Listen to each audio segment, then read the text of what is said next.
It's the Locked On Podcast Network, your team every day. You are Locked On Celtics, your daily Celtics podcast, part of the Locked On Podcast Network, your team every day. Man, I'm so hyped right now.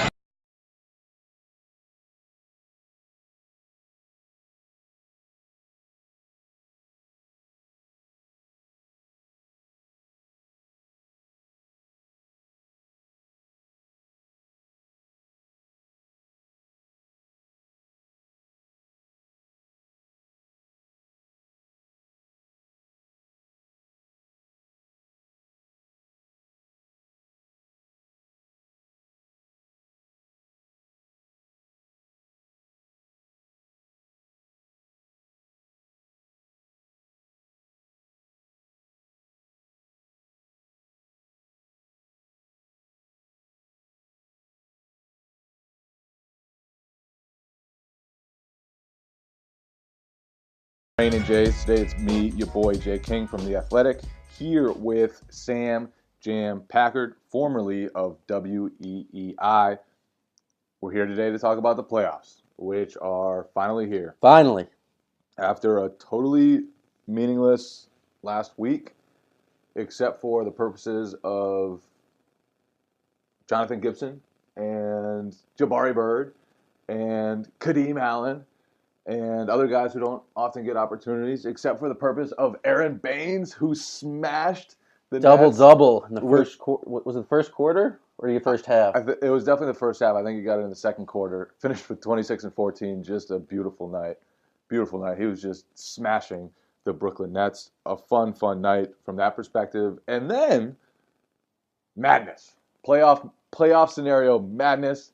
The Raptors and Heat went into overtime to decide who the Celtics played.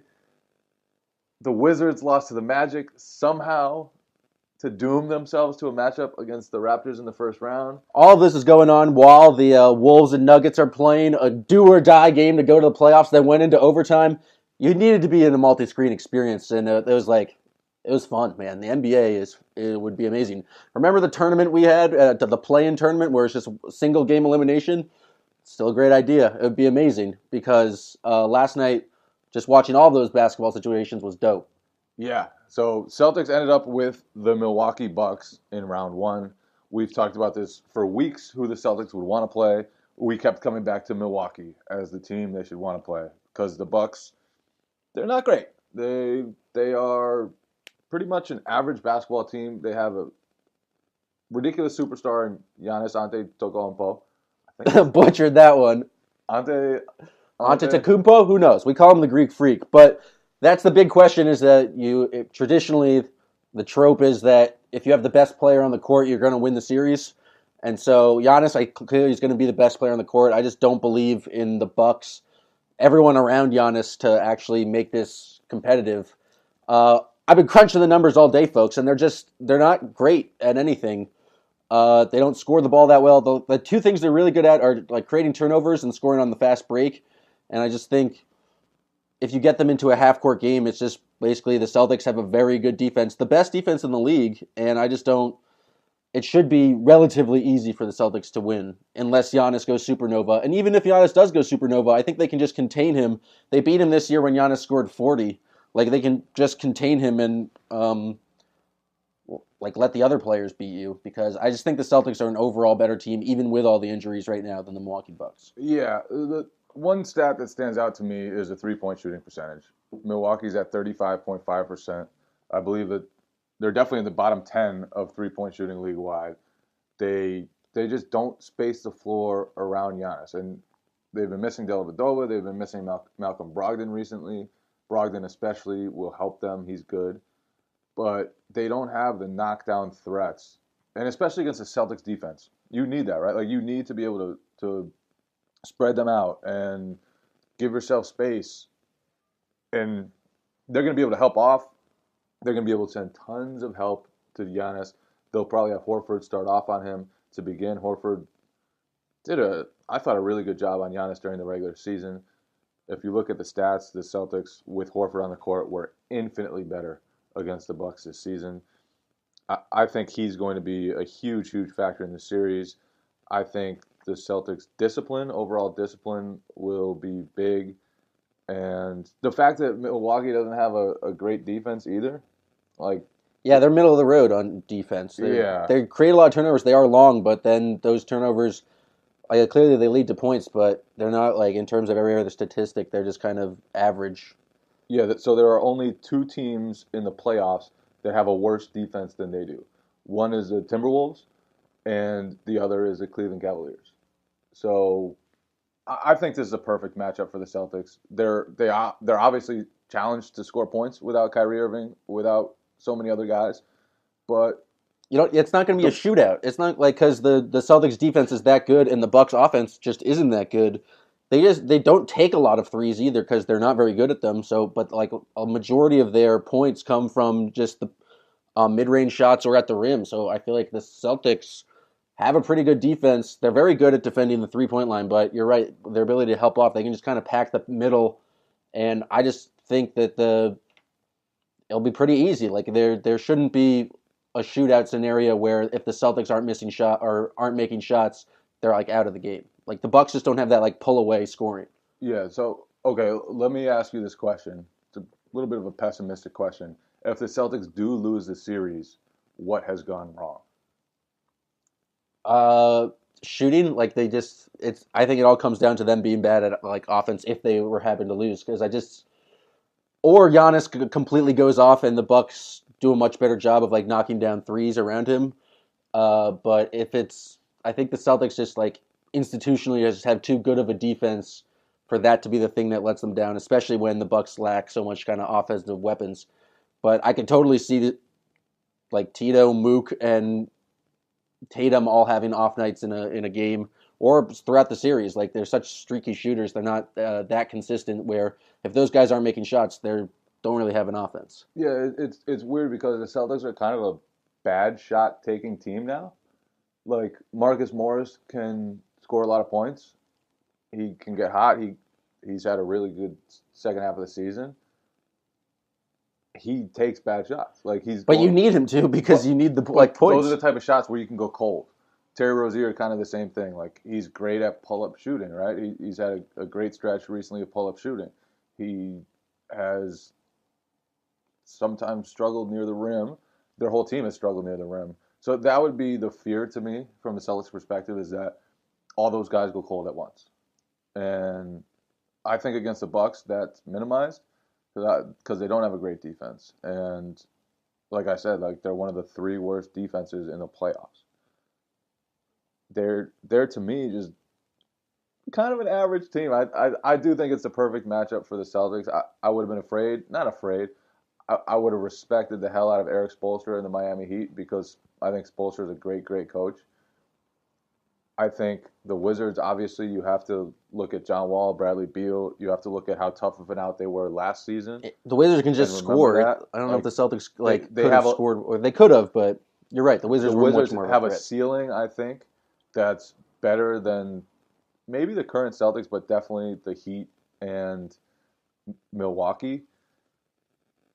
I think the offense, like you said, if the offense craters, every game will be close. And then Giannis scares you because fourth quarter, close game. Sometimes it doesn't matter the defense. Like he just goes up and just mutilates people. We've seen it happen with Baines trying to defend him. We've seen it happen with Horford near the hoop. Like he can just make something out of nothing. When you play great defense, he can kind of get around it sometimes. And so that's a little scary. Are you scared of like Jabari Parker at all taking over a game, or like Chris Middleton? I was trying to figure out Chris Middleton. He's like the second leading scorer, I think, on the Cavs. Eric Bledsoe too. These guys are all like pretty decent players, but they're not anyone you think can have like will take over a game or like really swing a game. Like is Chris Middleton going to score 30 points in a game? So I feel like if the Bucks, for them to win the series, they need to have a big performance from someone not named Giannis to like swing a game. It can't just be Giannis going for like 45 every night. Could it be Eric Bledsoe? I don't think Eric Bledsoe's that good at offense. Eric Bledsoe hater. I'm not a hater. I'm not a lover either. It's just he's like pretty good. He was very good defensively earlier in his career, and now I just think he's like a solid guard. I'm also interested to see Greg Monroe's role in a playoff series. I think the way he's utilized will be huge because obviously he can be a problem against certain matchups. Like he can go in and shoot 4 for 5 and just mutilate certain centers. But he's also kind of an issue in pick and roll defense. So can you get away with him against Bledsoe, who has great speed? Will Brogdon take advantage of him? That's another part of this matchup that to me is beneficial to the Celtics. Like Goran Dragic can kill you in pick and rolls, right? The Miami Heat kill you in pick and rolls. John Wall, we saw it happen the other night when Greg Monroe was in pick and roll coverage. Can the Milwaukee Bucks damage Greg Monroe for being Greg Monroe and kind of punish him for his limitations, or will Greg Monroe's strengths, the rebounding, the ability to play low post basketball, will that come into play? I think this is a pretty good matchup for him, all things considered. Obviously, there are some things that we don't know yet. X factors. Do the Bucks go like Giannis at center? Will they? That's what I was wondering. Is who are the Bucks starting or ending 5?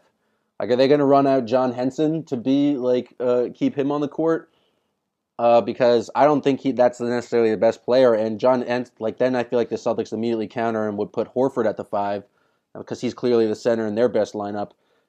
How do they guard Horford? And then if it's not Henson, you have Malcolm Brogdon on the court. Is it Tony Snell? I just like the Bucks are just not that deep of like great talent or even good talent. Like I can only name 4 guys that I want out there, and then the 5th guy is complete mystery. Like what makes the Bucks the best? I don't know.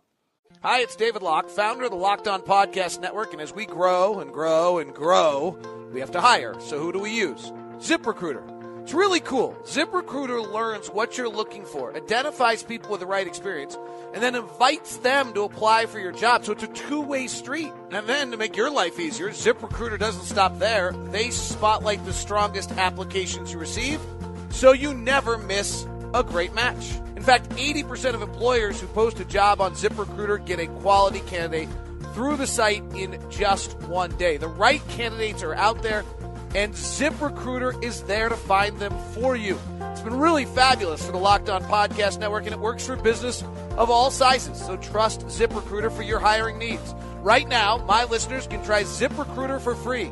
That's right, ZipRecruiter for free. Here's what you have to do. Just go to ZipRecruiter.com/lockedon. That's ZipRecruiter.com/lockedon. ZipRecruiter.com/lockedon. ZipRecruiter. It's the smartest way to hire. Are you noticing your hairline starting to recede? Maybe that bald spot on top of your head's getting a little bit bigger? Did you know that 66% of men lose their hair by age 35? Here's the thing. When you start to notice it, it's too late. It's much easier to keep the hair that you've already grown than trying to regrow hair that you've lost. Go to forhims.com, a one-stop shop for hair loss, skincare, and sexual wellness for men. Thanks to science, baldness can be optional. Hims connects you to real doctors and medical-grade solutions to treat hair loss. No snake oil pills, no gas station counter supplements, no waiting rooms, no awkward doctor visits. It's so easy.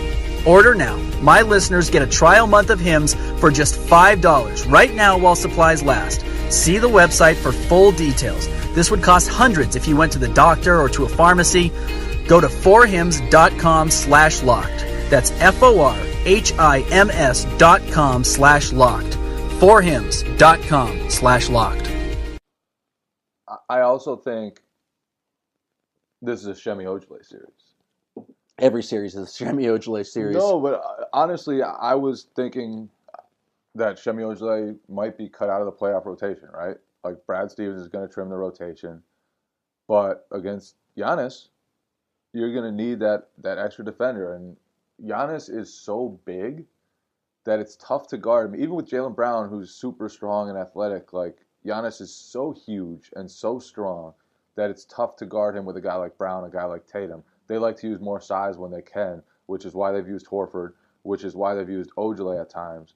And so I think this could be an Ojeleye series. And I honestly think that the last couple weeks, when he was playing without a lot of the regulars and he was kind of getting a rhythm and he scored a couple points off the bounce. He's been damn right aggressive on offense, which is something that's wildly different. Looks like he has way more confidence. I tweeted the other day that I think he's going to get at least 18 in a game. There's just going to be the Shemi Ojale game because he was like the lead, what was he, AAC, like player of the year? He was like the leading scorer in his conference. He clearly has offensive talent.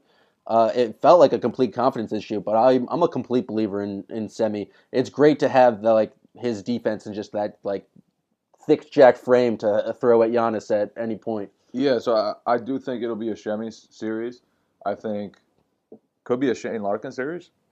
The Bucks have a lot of guards. They do have some guards, but no, like great guards like Jason Terry, Delly, not doing it for you. That's another thing. It's just like the Bucks bench is not like players 5 through 8 are not good.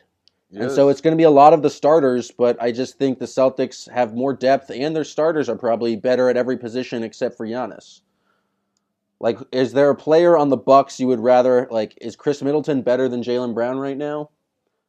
I don't think so. Jabari Parker. I do like Chris Middleton. No, Chris Middleton's a good player.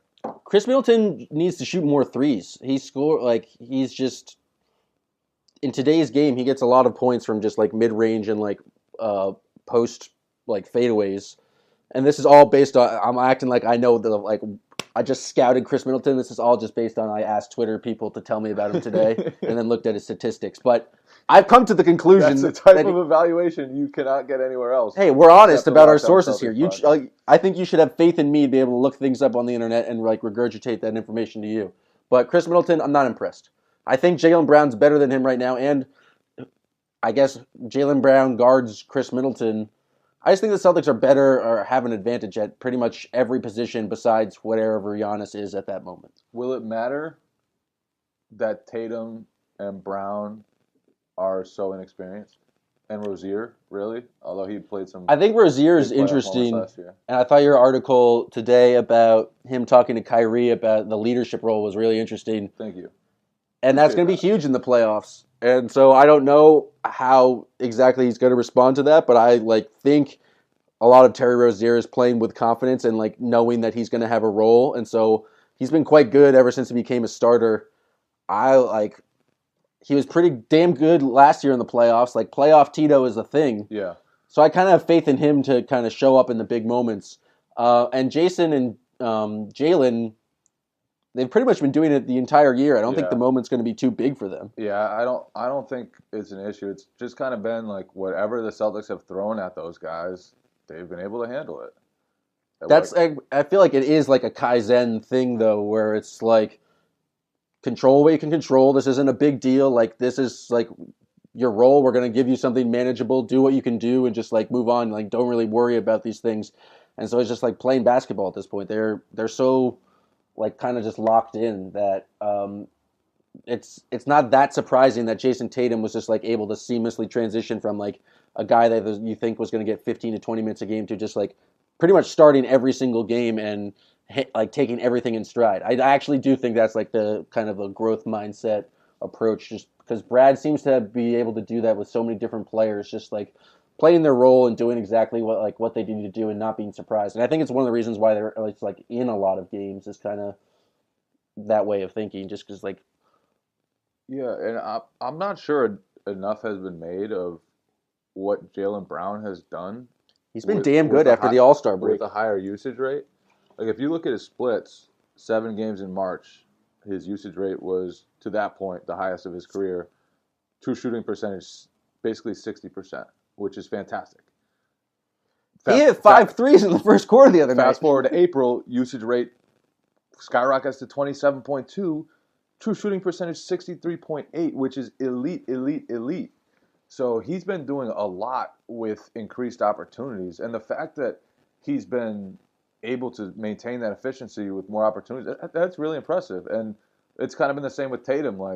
He's had a bigger role since Kyrie went down, and the efficiency hasn't gone anywhere. So those two guys, they've just been able to handle whatever's gone their way. I do think it's nice to have those guys, their length against the Bucks, because they throw out Middleton, they throw out Jabari, they throw out Malcolm Brogdon. They throw out Bledsoe. All those guys are long, and so it's good for the Celtics to have that length in the lineup. I'm interested to see how those guys play in the playoffs. Not because I'm concerned for them, just because this is a real opportunity. Like, guys in the playoffs can make their names. Like that's where guys kind of have coming out parties sometimes.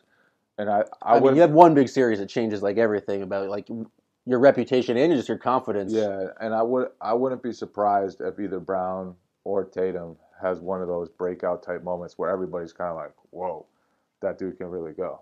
And both have the potential, just because we saw with Jalen, just he can knock down. If he gets hot, he had 5 threes in the first quarter. He can kind of throw it in, and then Tatum is just obviously his ability to score is wild, and he can do it from 3 and just attacking the basket. And it's amazing that, like you mentioned, like it's good to have their length on the court. Especially, it's great to have Horford being able to guard Giannis, and then you have Tatum and like Brown and presumably Mook Morris or Baines. Yeah. I think it's going to be interesting to see what they try to value, or what Brad values more. Is like, do you use Baines just to start to try to like for defense, or do you try to go smaller with Mook, and then Greg Monroe? It's just, what do you think the best lineup is going to be against the Bucks? I think you go with the typical starting lineup. I wouldn't be shocked if at some point they try to switch Horford to the 5, because I think the Bucks will really have trouble guarding him there, whether it's Henson or Thon Maker or whatever other big guys they have. Like, unless they switch Giannis to 5, I don't know if they can match up with Horford in that role. But then again, like, Baines is really important against Giannis, like to have that extra line of defense against Giannis. But if they put Giannis at the 5, who do they put on Mook? Jabari Parker? Then who they have guard Tatum? Like, Tatum's huge compared to whoever they could throw on him, because they're going to put Tony Snell on him. They just don't have, like, most of their backups are Brogdon, Snell, or smaller players. I think it's like a super advantage with Horford at the 5, because you're right, they just don't have anyone to guard him really. I don't think Henson can stick with him at the perimeter. Yeah. So that, I think that'll be important. Horford's ability to stretch and play make will be really important against this team. It's going to be I don't know if it's going to be a fun series. It could be kind of it's the playoffs, it could be man. kind of it's a slogging out series though. Like, it's not going to be a high scoring series. This will not be one of those high scoring, like, I was shocked it wasn't on NBA TV. I always thought for sure the Celtics were going to be on the NBA TV. The Celtics are a huge draw no matter what. That's true, but just in terms of like ranking all the other series, Giannis is a big draw too. Don't sleep on the Giannis factor. What is the NBA TV series? I didn't look to see what it was. I didn't check it out either. Good thing we have the internet. Locked On Podcast Network fans, you can get all of your Locked On podcasts and all of the written original content of the Locked On Podcast hosts at LockedOnSports.com. That's LockedOnSports.com, your home for all the Locked On Podcast Network podcasts, as well as the original content of our great hosts. LockedOnSports.com. It's the Locked On Podcast Network. Local experts on the biggest stories. One thing that's kind of occurred to me while we've been talking is, in the lineup the Celtics have, their bracket, the potential matchups. Obviously, they're playing the Bucks first round. They'll probably play the Sixers if they make it to the second round. Horford's ability to guard perimeter players who can't really shoot jumpers is huge. Giannis and Ben Simmons? Horford is built to guard those guys because he can give them the proper cushion. He's big enough and strong enough to impact them and to make them feel him. And he's quick enough not to get blown by those two guys. So there aren't many players in the league who can physically kind of handle those guys. And it's not like Horford's more athletic than Giannis or more athletic than Ben Simmons. He's not. But because they can't beat him outside, he plays one step back. And he has this enough size and agility to deal with those guys better than a lot of people can. So Horford, in these matchups especially, his defense is always important, but it feels like in these matchups especially, that's even magnified. So this is going to be a big Horford series. I'm excited for it. Big Horford series. He's going to be named NBA All Third Team. I believe so. And then it's going to be great for him to step up in the series, and all the average Al people can suck a fat one because he's quite good. He's struggled. I'm going to admit it. He's struggled the kind of last 2-3 weeks. He hasn't been amazing, but he's still the best defensive player on the best defensive team in the league. And you're right. He's going to be very important, and his ability to defend Giannis and Ben Simmons is damn impressive. I'm really hoping that the Celtics are able to win and the 76ers win, because that 76ers-Celtics series would be so much fun. It's just like an up-and-coming team. I actually think the Sixers would be heavily favored in that matchup. And so the Celtics as an underdog, the two battles of the two Twitter communities would be wonderful. Shout out to InfoWars. I just need that series. So I need the Celtics to win, and I'm pretty sure the Sixers should have an easy time with the Heat. Okay, so you said Horford has struggled lately, right? Mm-hmm. Do you want to hear his stats since Kyrie went down? I would love to hear stats. Am I wrong? I'd love to be proven wrong in that point. 13 points, 6.5 rebounds, 3.8 assists, shooting 44% from the field, 43% from deep, and 89% from the line. So he's still been good. He's kind of been Al Horford. He's been Al Horford the entire time. I think the issue is that he hasn't stepped. This is the whole issue. Is he's got to step up and do his thing. It's that's not who Al Horford is. He's not going to just ISO for 5 straight possessions and be super aggressive. Yeah, you're right. I just fell into the same trap. I said he struggled. No, I'm back on Al Horford's side because he's been great. That's why he should be all NBA third team. He's been the best defensive player. He facilitates the offense, and okay, I apologize. I apologize to the Horford family and to Al. You're back on the Al Horford train, even the last month. So that since Kyrie went down, and I noticed that because I kind of thought the same thing. He hasn't seemed to have as loud an impact, I guess, as he had. It literally feels like they're running the offense through him less. Yeah. But that could also be a product of what we were talking about earlier. Just this is now a kind of a bad shot offense where they're not running the same kind of plays and doing much motion, because it's a lot okay, if Mook gets the ball and he has a favorable matchup, we're going to let it fly. Go on ahead, Mook. Just Terry just runs some pick and roll. It feels like it's less Horford out of the high post, but I could be wrong, because clearly he's still doing Al Horford things. Yeah, the assist totals have gone down a little bit. The points have gone down a little bit, but still efficient, still pretty close to his season averages. Al Horford, man, still doing it. Always doing it. Mr. Reliable, even when people shout him down. He's just very grown up and very responsible and just does everything right. He's a consummate human being. Last year, the Celtics did a really good job, and I think the matchups were right for them to utilize Horford.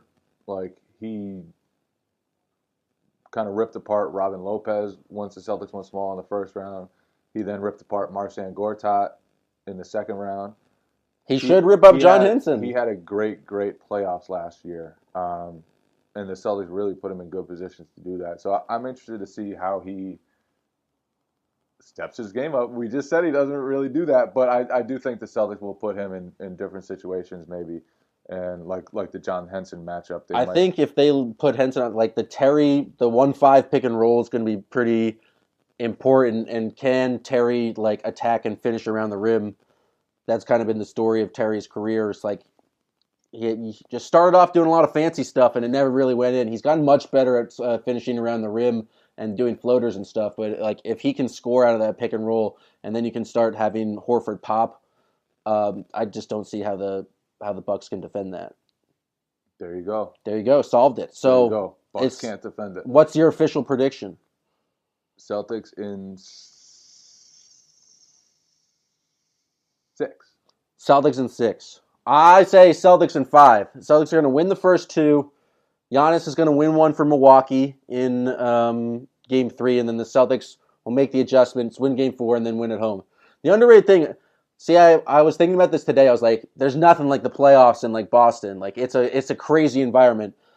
But I've never been to a playoff game in any other city, so of course, I think the environment in the Garden is great, but I have nothing to compare it to. But I was thinking about this because the aura of that environment and Kyrie Irving, I got a little upset that we didn't get to see Kyrie playing in the aura of the Garden during the playoffs because he feeds off that aura stuff. That game at Oracle, it was like he's Kyrie and Oracle, like he was feeling it. So I thought I was excited for Kyrie to play in the playoffs in Boston. So I'm a little bit disappointed. I don't remember how I started this tangent. It was just the Celtics in 5 is what I'm trying to say. Gentleman's sweep is what I think I was going for. I don't remember how you started that tangent either, man. Don't ask me. I started talking about auras. I got real confused real quickly. What do you think about the rest of the playoffs, though? Hot takes. Give me your picks for the rest of the series. Toronto, Washington. Toronto. How many games? I think the Wizards are ready to get wiped away. But wouldn't it be hilarious if the Wizards won, like Wizards in 7? It would be very Wizards. I just really want the Wizards to win Game 1 because Toronto has lost so many Game 1s that it'd be funny, just for comedy. It would be very Wizards either way. It would be very Wizards to finally show up and have like this great competitive series and show they can be competitive with anyone. And it would kind of be Wizards for them to just not show up and get wiped away. Yeah, well, they've had a weird year, man. They still have a shitty bench, and Toronto has a great bench, and Toronto's just way too good to I just let that happen. I just don't see it happening. Yeah, I cannot see Jan Mahinmi keeping up with like Fred VanVleet just scooting by him. How is Fred VanVleet doing? He got hurt in a meaningless game last night. Fred VanVleet, let's hope he's okay. He's Jay King's favorite player. He's my brother. All right, Sixers Heat. So I think we're both taking the Raptors. Sixers Heat. I got Sixers. Cavs over. How many games for the Sixers, though? You think the Heat can make it interesting? Heat win 2. I can't disagree. I think the Heat are just a solid team who would play like a really. Spoelstra's a magician too. And then Cavs Pacers. Cavs in 4. Really? Yeah. I don't think they're going to have flipped the switch yet. I think they're. You mentioned they're pretty bad at defense. Yeah. And Victor Oladipo is quite good. They also have this man called LeBron James. I don't think he's going to turn. LeBron James. He's not going to flip the switch yet. I'm going to say Cavs in 5. I'll give him that. I just think Oladipo can just win one game by itself. Yeah, well, he's having a crazy season. LeBron's winning 4 games by himself. So. Yeah, that's the thing about thinking about who's going to win it all is just LeBron still could do it. I still think the Cavs are the favorite to come out of the East because LeBron is going to play 45 minutes a game, and he's the best player to ever exist. So he's going to have an impact. Like, that happens every playoffs. It's like, oh, you're going to play LeBron for the entire game. You're probably going to win. Yeah, you're going to be all right. Your team's going to be all right. He's quite good. He's been to 7 straight finals. Like, there's a reason for that. He's pretty good. Who would you pick coming out of the East right now? I'm still going Cavs. Yeah, it just feels like a Cavs. I feel like the Cavs are obviously going to beat Toronto because it would be interesting to see the Cavs get knocked off. So it would be interesting. I think the Sixers have the best chance of doing it at this point. Yeah, maybe. Because they have the most. I think the highest ceiling just with like elite talent. Simmons is quite good. Embiid is great. I don't know who they guard Embiid with, and then they have this Markelle Fultz guy coming off the bench who could just be a crazy spark. I think the Sixers. I don't know. I just don't really believe in Toronto and the deep bench thing. They just ultimately comes down to Lowry and DeRozan, and I just feel like that's been proven to not work. Eventually, now there's Fred VanVleet. Well, he hurt his ACL or something. I don't know. Fred VanVleet. All right, so it's going to be Raptors Warriors in the finals. No, it's going to be Cavs Warriors. Again. You don't think the Rockets can pull it out? No, because Steph's going to be back, and then the Warriors are just better. The Warriors are a very good defensive team, and then they have the best offense of the league. It's going to be some crazy shootouts. I don't think you can win a series of shootouts against the Warriors. Yeah, I don't think so. You have to be a very good defensive, an amazing defensive team. Maybe the best defensive team in the league. maybe if you got added someone like Kyrie Irving and Gordon Hayward, you could compete as the best defensive team in the league in a shootout with the Golden State Warriors. I don't know. I'm just talking. I'm just speculating. Yeah. Unfortunately, the Celtics will not get those guys back this postseason, but there's always a future. And there's always the now against Giannis, Jason Tatum, Jaylen Brown, Al Horford, Tito, Mook Morris. Yo, can you just not block me anymore, Mook? I know Mook just went off Twitter, so he's not going to hear this, but it just made me sad. He announced that, and everyone was retweeting onto my timeline. I just couldn't see what Mook said, and I was just like, Mook, I'm a big fan. Please unblock me. I don't think being off Twitter has anything to do with listening to this podcast. That's true, but many people probably link to our podcast through Twitter. I assume Mook is probably a subscriber, and so it'll go straight to his iTunes feed. Mook has zero idea who I am. Do you think Mook knows who you are? Mook doesn't know who too many people are, man. Mook just gets... He sticks to himself. Just gets mid-range buckets. He keeps shooting, and he makes it. He's going to be very important for the playoff run. I'm excited. I agree. Well, I digress. I agree. Let's end it there with a little Mook talk. Celtics, Bucks, coming your way Sunday. This is your preview. We are the Locked On Celtics podcast. If you don't subscribe to us for whatever idiotic reason, you don't subscribe to us,